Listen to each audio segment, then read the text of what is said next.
Hello, good morning student. मैं Vijendra sir राजकीय उच्च माध्यमिक विद्यालय रिंगस की ऑनलाइन क्लास में आपका हार्दिक स्वागत करता हूं, अभिनंदन करता हूं। Welcome back to. अपनी बात चल रही थी केमिस्ट्री 12th क्लास की, जिसका सेकंड चैप्टर सॉल्यूशन चल रहा था। इसके 8 लेक्चर पूरे कंप्लीट हो चुके थे। आज 9वां लेक्चर होगा अपना सॉल्यूशन चैप्टर का। अपने चल रहा था कोलिगेटिव प्रॉपर्टी, कोलिगेटिव प्रॉपर्टी या कहें अणुसंख्यक गुणधर्म, अणुसंख्यक गुणधर्म। और यू नो दैट अपने जो अणुसंख्यक गुणधर्म थे उनमें से 3 कोलिगेटिव प्रॉपर्टी मैं आपको कंप्लीट करवा चुका था। पहली थी relative lowering in vapour pressure, elevation in boiling point, depression in freezing point, और लास्ट वाला है ऑस्मोटिक प्रेशर। पहला कंप्लीट हो चुका, दूसरा कंप्लीट हो चुका, तीसरा कंप्लीट हो चुका। चौथी कोलिगेटिव प्रॉपर्टी है प्रासरण दाब, दाब, ऑस्मोटिक, ऑस्मोटिक प्रेशर, या इसको कहते हैं अपन प्रासरण दाब।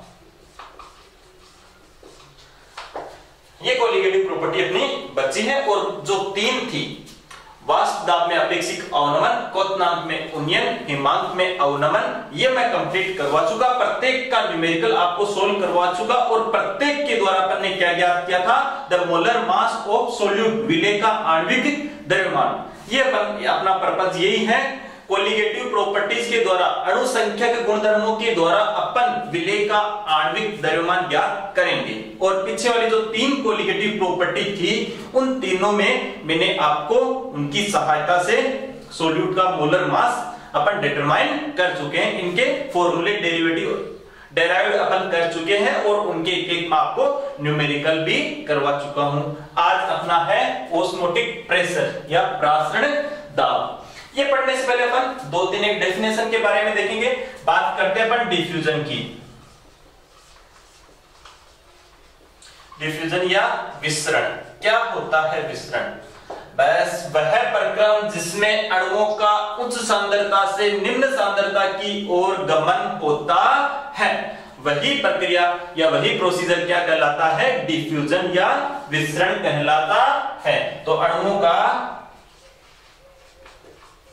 गमन किधर होता है? Higher concentration to lower concentration, उच्च सांद्रता से निम्न सांद्रता की ओर। तो अपन बोल सकते हैं इस जीवन में अणुओं का गमन यानी वह प्रक्रम जिसमें अणुओं का गमन या प्रवाह है या स्थानांतरण अपनी उच्च सांद्रता से निम्न सांद्रता की ओर होता है, उसी प्रक्रम को अपन क्या कहेंगे? डिफ्यूजन कहेंगे, या फिर अपन क्या कहेंगे? उसको विसरण कहेंगे। तो अपन बोल सकते हैं आसानी से परिभाषा, वह प्रक्रम जिसमें अणुओं का उच्च सांद्रता से निम्न सांद्रता की ओर प्रवाह होता है, गमन होता है, स्थानांतरण होता है, क्या कहलाता है? उसी प्रक्रम को अपन क्या कहेंगे? डिफ्यूजन। क्लियर सभी को? इसके बाद में अपन करते हैं ओस्मोसिस या प्रासरण। डिफ्यूजन, इसके बाद में है ओस्मोसिस, या इसको अपन कहते हैं प्रासरण। प्रासरण क्या होता है? अब प्रासरण के बारे में आपको यहां पर बताऊंगा। जैसे यहीं पर मैं बनाता हूं, मान लो ये कोई कंटेनर है, इसमें भरा हुआ है सोलवेंट, सोलवेंट है H2O यानी जल, या कहें अपन वाटर। सोलवेंट, सोलवेंट के रूप में क्या है यहां पर? H2O, या मैं कहूं वाटर। अब इसमें अपन एक तिसेल कीप लेते हैं।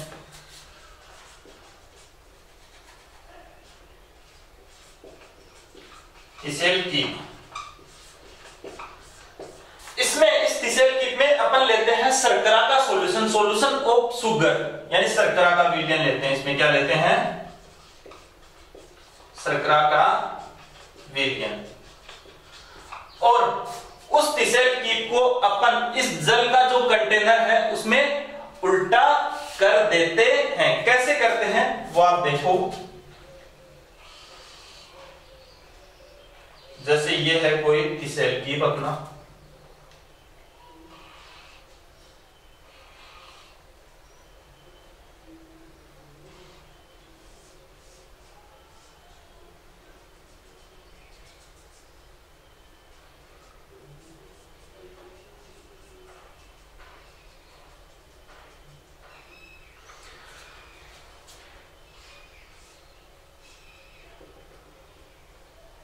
यह है अर्ध पारगम्य झिल्ली, अर्ध पारगम्य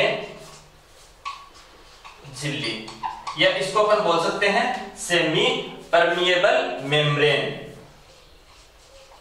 सेमी परमिएबल मेम्ब्रेन,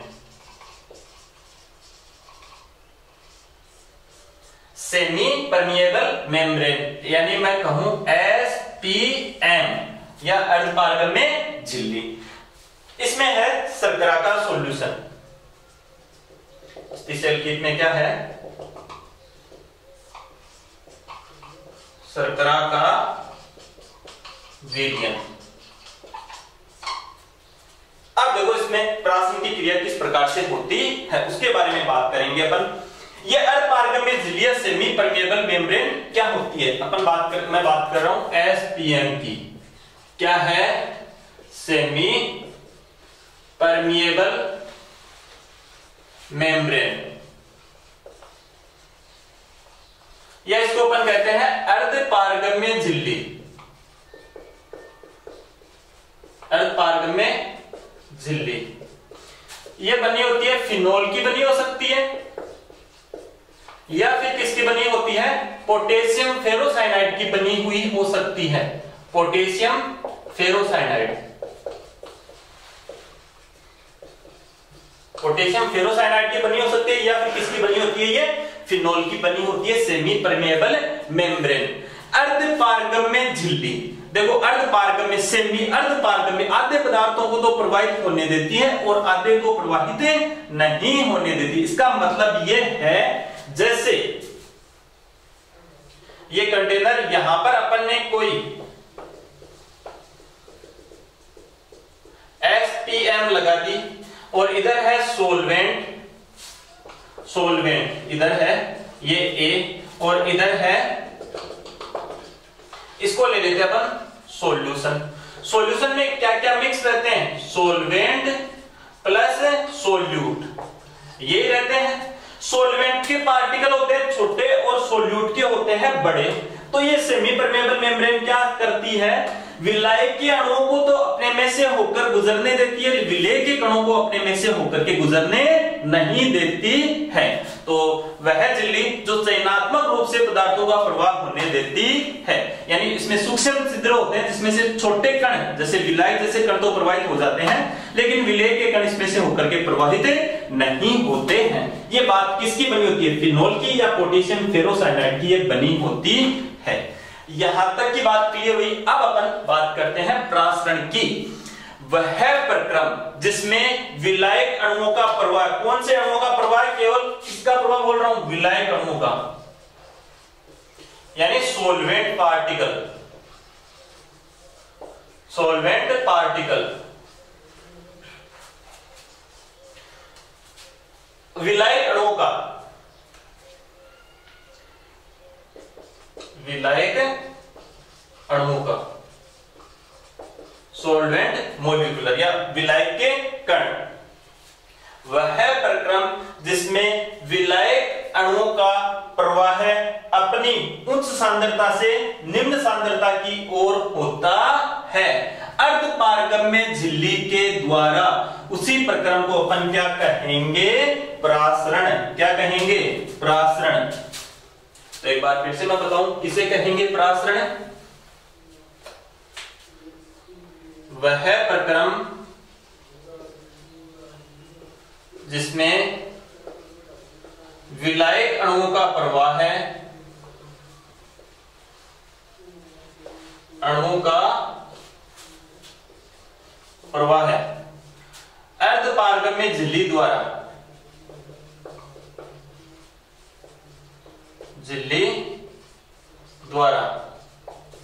अपनी उच्च सांद्रता से निम्न सांद्रता की ओर होता है, निम्न सांद्रता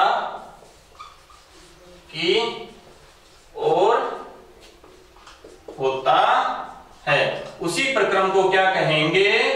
ओस्मोसिस, या क्या कहेंगे उसको? परासरण। तो देखो यहां पर विलयन विलायक किसका प्रवाह है? केवल और केवल किसका प्रवाह है? विलायक अणु का प्रवाह। किसके द्वारा? अर्धपारगम्य झिल्ली द्वारा। किसके द्वारा? अर्धपारगम्य झिल्ली द्वारा। देखो विलायक अणुओं का प्रवाह अर्धपारगम्य झिल्ली से अपनी उच्च सांद्रता से निम्न सांद्रता की ओर हो रहा है। देखो यहां पर विलायक अणुओं की सांद्रता क्या है? ज्यादा। यहां पर विलायक की सांद्रता क्या है? कम। तो विलायक की बोल रहा हूं मैं, यहां पे जोड़ देके बार बार बोल रहा हूं, विलायक अणुओं की अधिक सांद्रता से कम सांद्रता की ओर। क्लियर हुई? या फिर अपन ऐसे कह सकते हैं, यहां पर मैंने कहा विलायक अणुओं का प्रवाह है, केवल विलायक अणुओं का प्रवाह हो रहा है। जो विलायक है उसकी उच्च सांद्रता से निम्न सांद्रता की ओर। या फिर मैं कहूं विलायक से विलयन की ओर हो रहा है। प्रवाह किधर से किधर हो रहा है? विलायक से विलयन की ओर हो रहा है। भाई विलायक अणुओं का प्रवाह विलायक से कौन सी दिशा में हो रहा है? विलयन की तरफ हो रहा है। क्लियर? या फिर मैं कहूं प्योर सब्सटेंस से अनप्योर सब्सटेंस की ओर हो रहा है, यानी शुद्धता से अशुद्धता की ओर हो रहा है। तो ऐसे भी बोल सकते हैं, शुद्धता से अशुद्धता की ओर हो रहा है। तो यहां पर आप इसका भावार्थ समझने की कोशिश करो कि विलायक अणुओं का प्रवाह, बात करें विलायक अणुओं की सांद्रता यहां पर क्या रहेगी? ज्यादा। और यहां पर क्या रहेगी? विलायक अणुओं की सांद्रता क्या रहेगी? कम। केवल मैं विलायक अणुओं की बात कर रहा हूं क्योंकि यहां पर विलय भी इसमें मिला हुआ है। तो यहां विलय और विलायक दोनों है, इसका मतलब विलायक अणुओं की सांद्रता विलयन में क्या है? कम, जबकि यहां पर क्या है? ज्यादा। तो विलायक अणुओं का अपनी उच्च सांद्रता से निम्न सांद्रता की ओर गमन अर्धपारगम्य झिल्ली से। या फिर कहूं विलायक अणुओं का प्रवाह है विलायक से विलयन की ओर, विलायक से विलयन की ओर अर्धपारगम्य झिल्ली द्वारा होता है। वह प्रक्रम क्या कहलाता है? ओस्मोसिस कहलाता है, या परासरण। विलायक का विलयन की ओर किसके थ्रू? एसपीएम के थ्रू। शुद्धता से अशुद्धता की ओर किसके थ्रू? एसपीएम के थ्रू। क्लियर हुई ये बात सभी को? यह है ओस्मोसिस की परिभाषा या परासरण की परिभाषा। सबको क्लियर है? अब अपन बात करते हैं परासरण दाब की।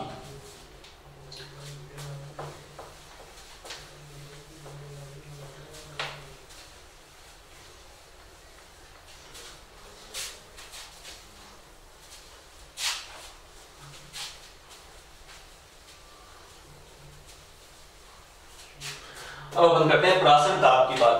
ओस्मोसिस या ओस्मोटिक प्रेशर, इसको पाई द्वारा दर्शाया जाता है। ये अणुसंख्यक गुणधर्म ये है, न कि ओस्मोसिस। अणुसंख्यक गुणधर्म क्या है? परासरण दाब। ध्यान रखना आपने को। जैसे यहां पर मैं डायग्राम द्वारा आपको समझा रहा हूं, ये है यहां पर, ये है कोई एसपीएम, यानी एसपीएम सेमी परमिएबल मेम्ब्रेन, अर्धपारगम्य झिल्ली इधर है,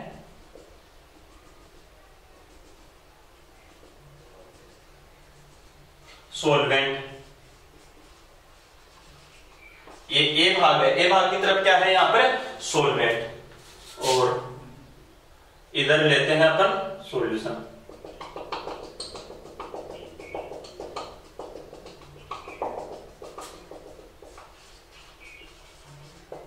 सॉल्यूशन एक तरफ है सोलवेंट और एक तरफ है सॉल्यूशन। क्लियर हुई ये बात सभी को?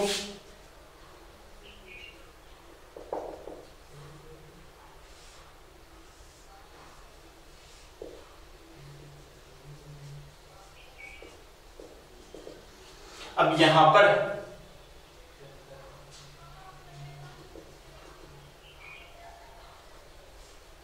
ये P1 प्रेशर है और यहां पर ये प्रेशर है P2। ठीक है, ये सॉल्वेंट है और ये सॉल्यूशन है B की तरफ। क्लियर है ये बात सभी को? तो अब अपन बात करें प्रासरण दाब की। देखो प्रासरण दाब किसे कहेंगे? ये विलायक के अणु, ये विलयन है। प्रासरण में क्या होता है? विलायक अणुओं का अर्धपारगम्य झिल्ली से विलयन की ओर प्रवाह होता है या उच्च सांद्रता से निम्न सांद्रता की ओर। क्लियर हुई बात? विलायक अणुओं की उच्च सांद्रता यहां पर है और विलायक अणुओं की निम्न सांद्रता यहां पर है। क्लियर है बात यहां पर? या फिर मैं कहूं केवल दो ही विलयन हो, एक निम्न सांद्रता वाला हो और एक उच्च सांद्रता वाला हो, तो निम्न सांद्रता से वहां पर किधर जाएंगे? उच्च सांद्रता की ओर विलायक अणु का क्या होगा? प्रवाह होगा। जैसे विलायक अणु का एसपीएम से इधर प्रवाह हो रहा है, वो प्रक्रिया है प्रासरण। क्लियर? अब अपन इधर विलयन की तरफ से इसको बाह्य दाब कहते हैं या इसको अपन द्रवस्थितिक दाब भी कहते हैं। द्रवस्थितिक दाब। कितना दाब अप्लाई करें इधर से इस सेमी परमेबल मेम्ब्रेन पर, अर्धपारगम्य झिल्ली पर, जिससे कि विलायक अणुओं का विलयन की ओर प्रवाह रुक जाए, उसी दाब को अपन कहेंगे ओस्मोटिक प्रेशर। बस वह दाब, या फिर मैं कहूं अर्धपारगम्य झिल्ली पर विलयन की ओर से लगाया गया वह दाब जो विलायक अणुओं का विलयन की ओर प्रवाह रोक देता है, क्या कहलाता है? Osmotic pressure. और साम्य अवस्था स्थापित करने में सहायक होता है। क्या किसे कहेंगे? विलयन की ओर से एसपीएम पर लगने वाला वह बाह्य दाब जो विलायक अणुओं का विलयन की ओर से या विलायक अणुओं का एसपीएम से प्रवाह रोक दे, क्या कहलाता है? ओस्मोटिक प्रेशर, या क्या कहेंगे? प्रासरण दाब। तो अर्धपारगम्य झिल्ली पर लगने वाला वह बाह्य दाब जो विलायक अणुओं का एसपीएम से प्रवाह क्या कर दे? रोक दे, उसी दाब को अपन क्या कहेंगे? प्रासरण दाब। क्लियर हुई ये चीज सभी को? और यहां पर मैं बता दूं प्रासरण दाब को किसके द्वारा डिनोट किया जाता है? प्रासरण दाब को अपन यहां पर डिनोट करेंगे पाई द्वारा। ये बात क्लियर हुई सभी को? तो ये दो चीजें मैं बता चुका। यहां पर एक शब्द है विसरण, प्रासरण। प्रासरण आते ही आपके दिमाग में सेमी परमेबल मेम्ब्रेन, अर्धपारगम्य झिल्ली, फिनोल और पोटेशियम फेरोसाइनाइड की जो बनी होती है वो आनी चाहिए। वो क्या करती है? विलायक अणुओं का प्रवाह होने देती है और विलेय अणुओं का प्रवाह नहीं होने देती। तो प्रासरण में क्या होता है? विलायक अणुओं का अर्धपारगम्य झिल्ली से प्रवाह होता है। ये बात अपने दिमाग में बैठा के रखनी है। फिर प्रासरण दाब, अर्धपारगम्य झिल्ली पर डाला गया वह बाह्य दाब जो विलायक अणुओं का अर्धपारगम्य झिल्ली से प्रवाह क्या कर देता है? रोक देता है और साम्य अवस्था स्थापित करने में सहायक होता है और साम्य अवस्था बनाने में सहायक होता है। उसी दाब को अपन क्या कहेंगे? प्रासरण दाब। किसके द्वारा डिनोट करते हैं? पाई द्वारा डिनोट करते हैं। ये चीज क्लियर हुई? इसके बाद में है रिवर्स ओस्मोसिस, आरओ, यानी इसको क्या कहते हैं? व्युत्क्रम प्रासरण। व्युत्क्रम प्रासरण क्या होता है? प्रासरण का उल्टा प्रासरण। यानी अगर इस दाब को अपन इतना बढ़ाएं कि ये प्रक्रिया विपरीत होने लग जाए, ये प्रक्रिया क्या होने लग जाए? ये तो दाब था यहां पर, तो इधर से दाब इतना लगाएं कि विलयन की ओर से विलायक अणुओं का प्रवाह विलायक की तरफ होने लग जाए। जैसे इस एग्जाम्पल को ध्यान से समझना। ये मान लो समुद्री जल है NaCl, ठीक है? जल जो मैराइन सी वाटर होता है वो पीने लायक होता है क्या? बिल्कुल नहीं होता, वरना समुद्रों में जो आदमी रहते हैं वो प्यास से नहीं मरते बिल्कुल भी, ये पीने में प्रयुक्त नहीं होता। ये क्या है? प्योर सॉल्वेंट यानी H2O। तो समुद्री जल को आपने सुना होगा आरओ क्या करता है? जल का शुद्धिकरण करता है, विलवणीकरण करता है, जल को शुद्ध करता है। रिवर्स ऑस्मोसिस, इसमें क्या होता है? व्युत्क्रम प्राशन। ये देख लो आप किस प्रकार से व्युत्क्रम प्राशन होता है। इधर से अपन इतना दाब लगाएं, देखो प्राशन में क्या हो रहा था? विलायक अणु का एसपीएम से विलयन की ओर प्रवाह, क्लियर। प्राशन दाब, इधर से इतना दाब लगाएं कि प्राशन की प्रक्रिया स्टॉप हो जाए, रुक जाए, क्लियर। तीसरा है रिवर्स ऑस्मोसिस, व्युत्क्रम प्राशन एसपीएम पर, या इधर से अपन इतना दाब प्रयुक्त करें कि प्राशन की प्रक्रिया क्या हो जाए? विपरीत। यानी अब विलायक अणु का प्रवाह विलयन की ओर होने की बजाय विलयन से विलायक अणु का विलायक की ओर प्रवाह होगा। तो बताओ ये विलायक अणु इधर आएंगे या नहीं आएंगे? तो विलायक अणुओं की सांद्रता, यहाँ पर विलायक की मात्रा ज्यादा होगी नहीं होगी? विलायक क्या है? शुद्ध, यानी ये पीने योग्य जल है या नहीं है? तो ये तो होता है व्युत्क्रम प्राशन में, प्राशन की उल्टी प्रक्रिया। जबकि प्राशन में क्या होता है? इधर से इधर। व्युत्क्रम प्राशन में क्या होता है? इतना दाब अप्लाई कर दो कि प्राशन की प्रक्रिया क्या हो जाए? विपरीत, विलयन से विलायक की ओर विलायक अणु प्रवाहित होने लग जाए। इसी को अपन क्या कहते हैं? व्युत्क्रम प्राशन या रिवर्स ऑस्मोसिस। चार चीजें सबको क्लियर है? Diffusion, osmosis, osmotic pressure, reverse osmosis, व्युत्क्रम प्राशन। अब अपन बात करते हैं व्युत्क्रम प्राशन दाब के बाद में इसकी मैथमेटिकली जो कैलकुलेशन है उसकी बात करते हैं।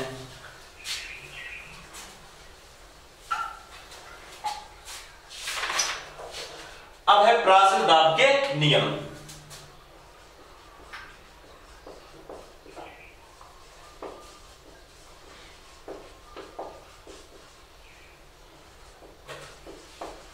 देखो ये नियम दिए गए हैं वॉन होप द्वारा।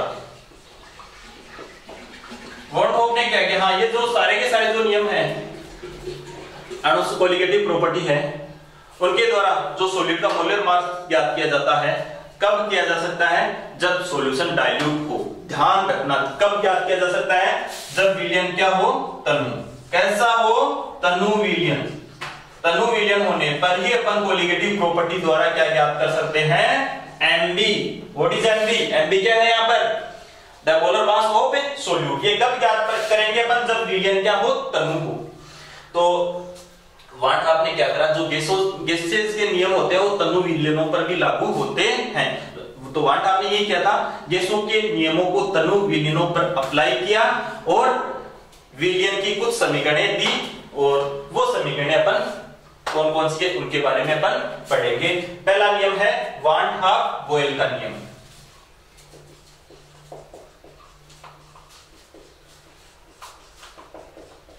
वान हाफ बॉयल का नियम, ध्यान रखना इस नियम में T क्या रहेगा? ताप क्या रहेगा? स्थिर रहेगा। वान हाफ बॉयल के नियम में तापमान क्या रहता है? स्थिर रहता है। ये नियम क्या करता है? निश्चित ताप पर किसी भी विलयन का प्राशन दाब पाई उस विलयन की सांद्रता के समानुपाती होता है। क्लियर हुई बात? और सांद्रता बराबर क्या होता है? 1/V। सांद्रता और तनुता या सांद्रता और आयतन में ये संबंध होता है, तो इसको अपन ऐसे लिख सकते हैं पाई समानुपाती 1/V। ये कौन सा नियम है? वान हाफ बॉयल का नियम। स्थिर ताप पर क्या कहता है ये नियम?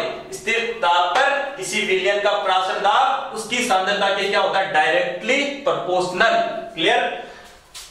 प्राशन दाब सांद्रता के समानुपाती। सी है सांद्रता, सांद्रता और तनुता या आयतन में ये रिलेशन होता है, तो ये इसको अपन इस प्रकार से भी लिख सकते हैं।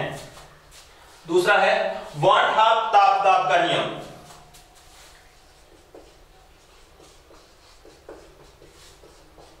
ताप दाब का नियम, ये ध्यान रखना, ये क्या रहेगा? निश्चित सांद्रता पर रहेगा। निश्चित सांद्रता पर, ये किस पर रहेगा? वान हाफ ताप दाब का नियम एक निश्चित सांद्रता पर। ये क्या कहेगा अपने को? कोई भी विलयन होता है उसकी निश्चित सांद्रता पर उसका प्राशन दाब ताप के क्या होता है, समानुपाती होता है। तो ये कहता है प्राशन दाब ताप के समानुपाती होता है निश्चित सांद्रता पर। ये क्या कहता है, प्राशन दाब सांद्रता के समानुपाती होता है निश्चित तापमान पर।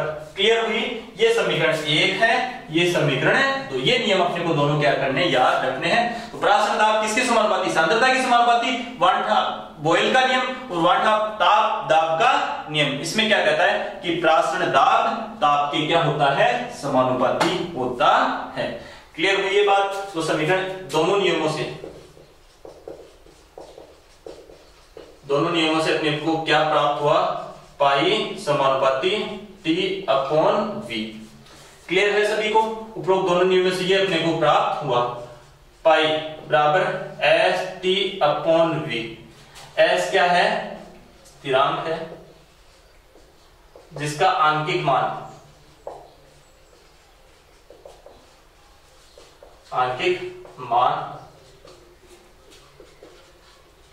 गैस स्थिरांक R के समान होता है। R के क्या होता है, समान। तो अपन इसको कैसे लिख सकते हैं, पाई बराबर RT अपॉन V भी लिख सकते हैं। तो क्या लिख सकते हैं, R पाई V बराबर RT। ये किसके लिए, 1 मोल गैस के लिए।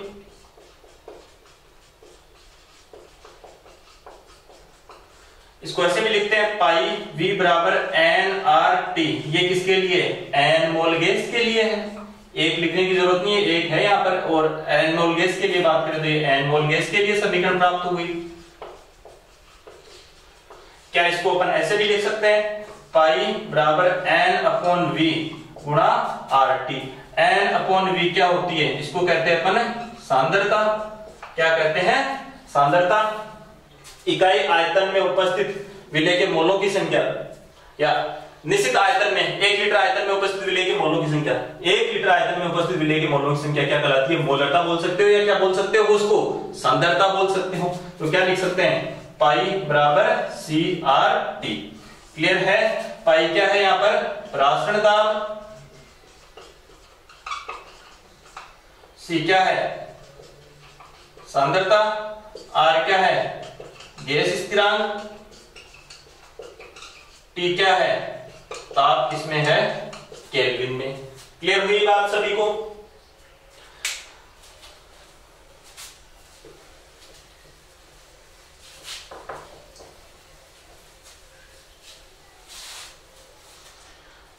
अब अपन बात करते हैं, ये अपने को समीकरण प्राप्त हुई, पाई बराबर n अपॉन V गुणा RT।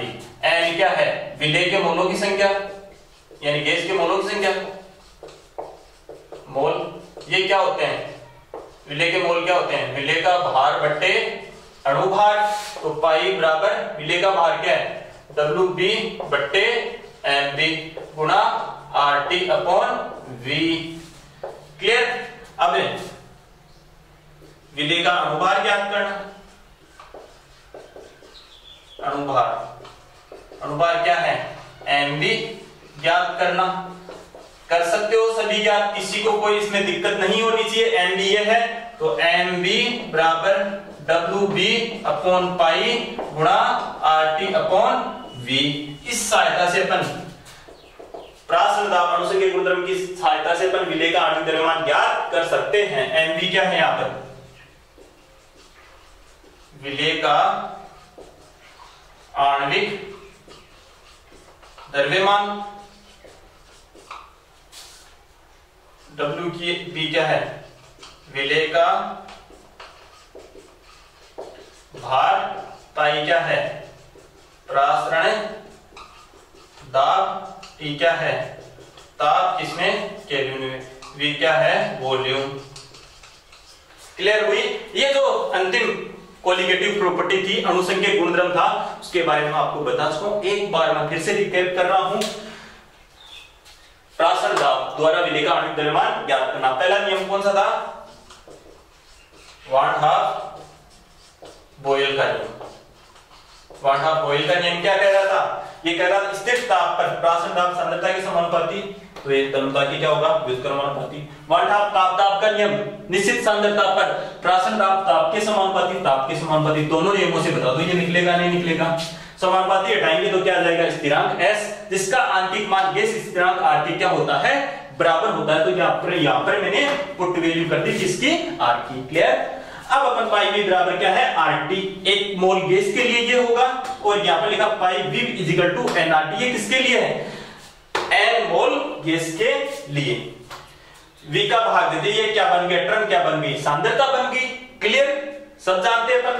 तो पाई बराबर CRT, इसका न्यूमेरिकल आया था लास्ट एग्जाम में, गत साल ही जो एग्जाम हुई थी। अभी इसका एक न्यूमेरिकल मैं आपको भी सोल्व कराऊंगा। तो ये समीकरण था मेरे पास, ये रहा। ये क्या है, विलेय के मोलों की संख्या क्या होती है, विलेय का अणुभार, विलेय का भार बट्टे विलेय का अनुभार, मोलों की संख्या का सूत्र ये होता है। क्लियर है सभी को, ये मैंने लिख दिया यहाँ पर। अपने को क्या ज्ञात करना है, विलेय का मोलर मास ज्ञात करना है। इसको इधर पटक दो, इसको नीचे, ये क्या ज्ञात हो गया, विलेय का मोलर मास। mv क्या है जानते हो, w भी विलेय का भार पाई, प्राशन दाब T, तापमान केल्विन में, v क्या है, वॉल्यूम है या आयतन है। क्लियर है। ये जो अंतिम कोलिगेटिव प्रॉपर्टी थी वो मैंने आपको क्या करवा दी है, कंप्लीट करवा दी है। जैसे 27 डिग्री सेंटीग्रेड ताप पर m/10 यूरिया विलयन का ऑस्मोटिक प्रेशर ज्ञात कीजिए। ये एक प्रश्न है, R का मान दे रखा है 0.0821 लीटर एटमॉस्फेयर प्रति केल्विन प्रति मोल। ये एक प्रश्न है, क्या प्रश्न है, 27 डिग्री सेंटीग्रेड पर m/10 यूरिया विलयन का ऑस्मोटिक प्रेशर या प्राशन दाब ज्ञात कीजिए। R का मान ये दे रखा है। तो इस समीकरण में वैल्यू पुट करनी है, पाई बराबर सांद्रता क्या है, m/10, R का मान कितना है 0.0821, T कितना है, T सेंटीग्रेड में दे रखा है तो केल्विन में बदलो, 273 प्लस है 27 बराबर 300, केल्विन गुणा क्या कर दो 300। तो ये आपका न्यूमेरिकल भी क्या हो जाएगा, कंप्लीट हो जाएगा। क्लियर हुई ये बात सभी को। अब इसके बाद में 2-3 मैं विलयन की बात करूंगा। यहाँ पर 3 विलयन होते हैं एक। क्लियर है ये सभी को। हाँ, एक नोट्स के बारे में बात बताऊं। जैसे ये चैप्टर कल तक अपना पूरा हो जाएगा, कल मैं नोट्स की पूरी पीडीएफ नीचे डाल दूंगा, तो उसमें से जब जो छूट गया है स्क्रीनशॉट लेकर के साथ लिख सकते हो, या फिर उन नोट्स में से आप देख देख करके उतार सकते हो। अब मैं 3 विलयन के बारे में आपको बताना चाहूंगा। विलयन कौन कौन से होते हैं, समप्राश्रयी विलयन, अतिप्राश्रयी विलयन और अल्पप्राश्रयी विलयन। कितने प्रकार के, समप्राश्रयी, एक अतिप्राश्रयी और एक इसको कहते हैं आइसोटोनिक, इसको कहते हैं हाइपरटोनिक, इसको कहते हैं हाइपोटोनिक। अल्पप्राश्रयी, ये 3 सॉल्यूशन होते हैं। समप्राश्रयी विलयन, कौन से विलयन जिनके प्राशन दाब क्या होते हैं, समान। 2 विलयन जिनके प्राशन दाब क्या होते हैं, समान। ऐसे विलयनों को अपन कौन सा विलयन कहते हैं, समप्राश्रयी विलयन। इनकी मोलर सांद्रताएं भी क्या होती है, इनकी मोलर सांद्रताएं भी क्या होती है, मोलर सांद्रताएं भी क्या होती है, इनकी समान होती है। प्राशन दाब भी क्या होते हैं, इनके समान होते हैं। तो ऐसे विलयनों को अपन क्या कहते हैं, समप्राश्रयी विलयन कहते हैं। अतिप्राश्रयी विलयन यानी 2 विलयन, 2 भिन्न भिन्न प्राशन दाब वाले विलयन, प्राशन दाब वाले विलयन, जिसमें एक का प्राशन दाब क्या है, दूसरे के सापेक्ष ज्यादा है, तो जिसका ज्यादा है वो है अतिप्राश्रयी विलयन। तो 2 भिन्न भिन्न प्राशन दाब वाले विलयन, जिसमें से वह विलयन जिसका प्राशन दाब क्या है, ज्यादा, दूसरे विलयन के सापेक्ष क्या हो जाएगा, वो अतिप्राश्रयी। और जिसका प्राशन दाब कम है वह दूसरे विलयन के सापेक्ष क्या हो जाएगा, अल्पप्राश्री। तो यहाँ पर अल्पप्राश्री में भी क्या कहेंगे, दो भिन्न भिन्न प्राशन दाब वाले विलयन, और उन विलयनों में से वह विलयन जिसका प्राशन दाब कम है वह दूसरे विलयन के सापेक्ष क्या हो जाएगा, अल्पप्राश्री, और मैं कहूं जिसका ज्यादा है प्राशन दाब वो है दूसरे विलयन के सापेक्ष क्या हो जाएगा, अतिप्राश्री। तो ये तीन विलयन थे, संप्राश्री, प्राशन दाब समान, अतिप्राश्री, दो भिन्न भिन्न प्राशन दाब वाले विलयन जिसका प्राशन दाब क्या होता है ज्यादा, वह दूसरे के सापेक्ष क्या होता है, अतिप्राश्री। जिसका प्राशन दाब ज्यादा होता है दो विलयनों में से वह क्या रहेगा, पहले के सापेक्ष कम वाले के सापेक्ष अतिप्राश्री, और जो कम वाला है वो इस दूसरे के सापेक्ष क्या हो जाएगा, अल्पप्राश्री। तो अतिप्राश्री और अल्पप्राश्री की परिभाषा अपन एक साथ दे सकते हैं। क्लियर हुई बात। अब एक न्यूमेरिकल है अतिप्राश्री और अल्पप्राश्री विलयन का, उस न्यूमेरिकल के बारे में, और जो अब नॉर्मल मोलर मास है उसके बारे में अपन बात करेंगे कल। तो आज की क्लास में बस इतना ही, अब अपन बात करेंगे कल। तो सभी ये वीडियो देखते रहें, नोट्स लिखते रहें, रिकैप करते रहें। Thank you.